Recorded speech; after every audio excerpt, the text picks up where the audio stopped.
नमस्कार दोस्तों, आपका स्वागत है हमारे YouTube चैनल रिपोर्ट बैग में, जहां आपको मिलती है अलग अलग टॉपिक्स पर एक इजी टू अंडरस्टैंड रिपोर्ट, जो हम किसी बड़े टॉपिक की सारी ज़रूरी बातों को कम समय में और आसान भाषा में आप तक लाते हैं, ताकि आप अपना इंपॉर्टेंट टाइम बेकार की बहस देखने में ना गवाएं।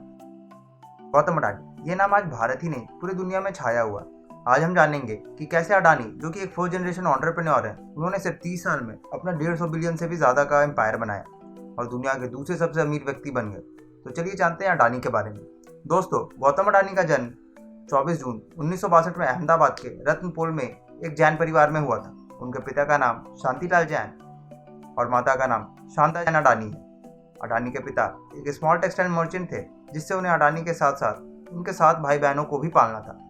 अहमदाबाद के सेठ चिमनलाल नागेंद्र विद्यालय में एजुकेशन के बाद अडानी ने गुजरात यूनिवर्सिटी में कॉमर्स से बैचलर्स डिग्री लेने के लिए एडमिशन लिया, पर सेकेंड ईयर के बाद उन्होंने पढ़ाई छोड़ बिजनेस करने का फैसला लिया और कॉलेज से ड्रॉप आउट हुए और 1978 में मुंबई चले गए, जहां वो महिंद्रा ब्रदर्स के लिए डायमंड सॉर्टर का काम करने लगे।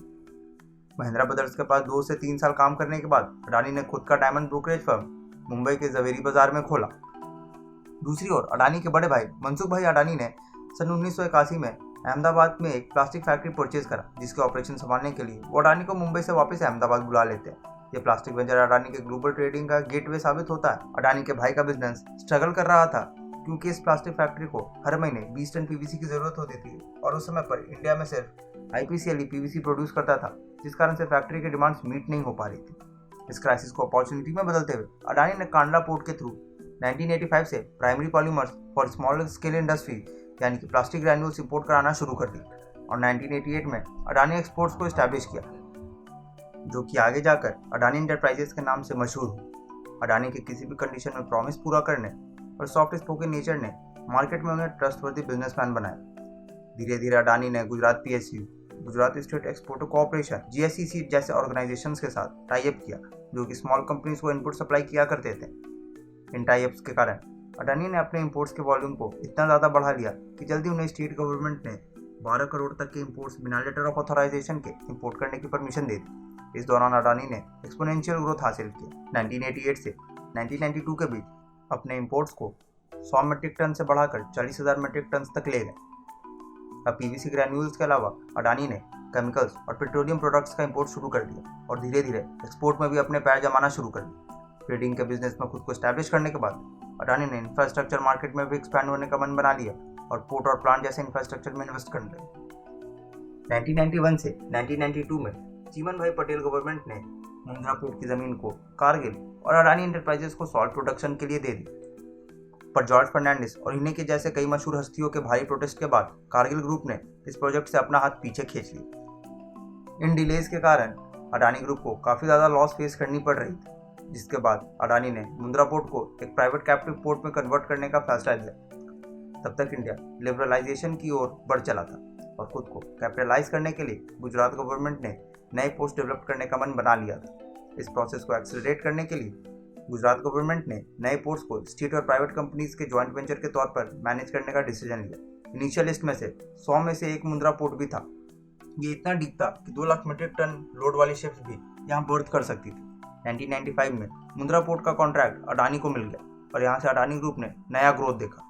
मुंद्रा पोर्ट से मिली ग्रोथ ने अडानी ग्रुप के लिए न्यूक्लियस का काम किया और इसे बेस बनाते हुए अडानी ग्रुप ने मिनरल लैंडिंग के साथ कोल ट्रेड में भी खुद को इन्वॉल्व किया। 2003 से 2004 के बीच मुंद्रा पोर्ट में स्पेशल इकोनॉमिक जोन की स्थापना के बाद कई कंपनीज ने यहाँ अपना आउटलेट एस्टैब्लिश कर शिपमेंट्स भेजने शुरू कर दी। स्पेशल इकोनॉमिक जोन के इंडस्ट्रियल कस्टमर और कोल ट्रेडिंग में इन्वॉल्व होने के कारण अडानी ग्रुप ने खुद को थर्मल पावर जनरेशन में एक्सपैंड करना शुरू कर दिया। आज अडानी ग्रुप के थर्मल पावर की कैपेसिटी 4620 मेगावाट्स है। देखते ही देखते अडानी ने अपने ग्रुप की टर्नओवर को 2000 में 3300 करोड़ से 2013 में 47,000 करोड़ पर लाकर खड़ा कर दिया। इन सारी डेवलपमेंट के बीच में अडानी ग्रुप ने खुद को इंटरनेशनली भी एक्सपैंड करना शुरू कर दिया और 2009 से 2012 के बीच ऑस्ट्रेलिया के एबर्ट पॉइंट और क्वींसलैंड की कोल्स माइन को एक्वायर कर लिया। आज Adani group mine coal, data centres, ports, power plant, airports और डिफेंस मैन्युफैक्चरिंग जैसे कई इंपॉर्टेंट इंडस्ट्रीज में इन्वॉल्व है। आज ये सेक्टर इंडिया के इकोनॉमिक गोल्स अचीव करने के लिए क्रूशियल माने जाते हैं। जब पैंडेमिक के दौरान दुनिया भर की कंपनीज लॉस में थी, तब अडानी ग्रुप ने अपने 6 लिस्टेड कंपनी की मदद से पैंडेमिक के दौरान भी अपने मार्केट वैल्यू में $79 बिलियन ऐड किए। ये अडानी ग्रुप के हिस्ट्री के बेस्ट 12 मंथ्स थे। दोस्तों, पिछले कुछ सालों में अडानी ग्रुप ने खुद को एक्सपैंड करते हुए 8 एयरपोर्ट्स का कंट्रोल गेन किया है, जो इंडिया के टोटल ट्रैफिक का लगभग 1/4 मैनेज करता है। इसके अलावा अडानी ग्रुप ने रिन्यूएबल एनर्जी के फ्यूचर को देखते हुए अपने कैपेसिटी को 2025 तक 8 फोल्ड बढ़ाने का टारगेट रखा है। अगर आप अडानी ग्रुप के इन प्लान्स को देखो तो इंडिया के करंट डेवलपमेंट स्ट्रैटेजी में ये बिल्कुल फिट बैठ रहे। आज अडानी पोर्ट्स 13 पोर्ट्स के साथ इंडिया का बिगेस्ट प्राइवेट पोर्ट ऑपरेटर है। अडानी एंटरप्राइजेस बिगेस्ट कोल ट्रेडिंग कंपनी होने के अलावा बिगेस्ट कोल माइनिंग कॉन्ट्रैक्टर और बिगेस्ट प्राइवेट एयरपोर्ट ऑपरेटर है, जिसके अंडर 8 एयरपोर्ट्स आते हैं। अडानी ग्रीन आज वर्ल्ड की लार्जेस्ट सोलर पावर डेवलपर में से एक है। अडानी ट्रांसमिशन इंडिया की लार्जेस्ट ट्रांसमिशन और डिस्ट्रीब्यूशन कंपनी है। अडानी टोटल गैस इंडिया की largest city gas distribution business बन चुकी है और अडानी पावर इंडिया का लार्जेस्ट थर्मल पावर जनरेटर बन चुका है। और इसके साथ ही इंडिया की सबसे बड़ी एडिबल ऑयल कंपनी भी अडानी ग्रुप की अडानी बिल्मर ही है। इन सब के साथ Adani group solar manufacturing, logistics, industrial land, defence and aerospace, fruits, road and rail, real estate जैसे कई फील्ड्स में एक्सपैंड कर रहा है। ये तो थी अडानी ग्रुप के राइज की बात।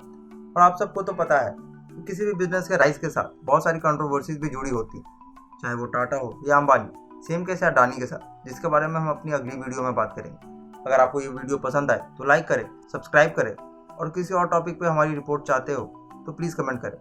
हम फिर से हाजिर होंगे अपने नए रिपोर्ट के साथ। तब तक के लिए जय हिंद, जय भारत।